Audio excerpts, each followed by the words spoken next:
Hi, welcome to the Colette Technique. Daily words on. Sometimes trauma is what didn't happen. Now, that might seem a little strange, that might seem a little odd, but that's the truth. A lot of times, what didn't happen was we didn't get the parents' love.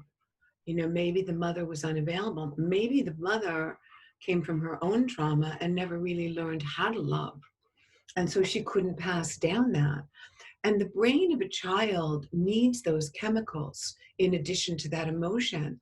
The brain is consistent of opiate receptors, which require endorphin chemicals, dopamine chemicals. And the endorphin chemical is the chemical of love of the mother.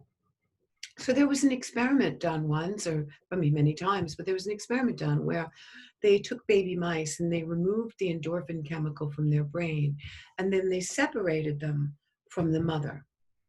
The baby mice never cried out for the mother. Well, I can understand that.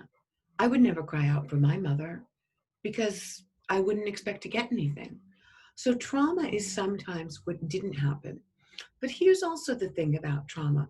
Trauma can have a really good intention on the parent's part, but the child can still absorb it as a traumatic experience.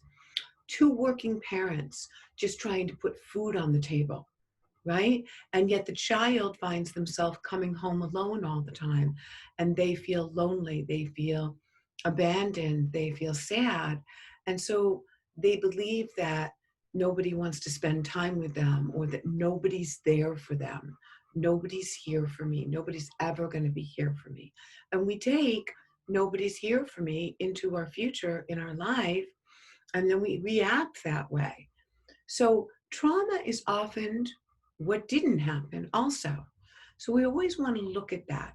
And again, the way I like to gauge these things is if my emotion is a little bit sad, okay, that's fine. But if my emotion is pretty strong about it, if I react on a scale of 1 to 10 at about a 15 about that emotion, then you can guarantee there's been some trauma there. So you need to get some trauma work. Om Namo Narayani from Lily and I.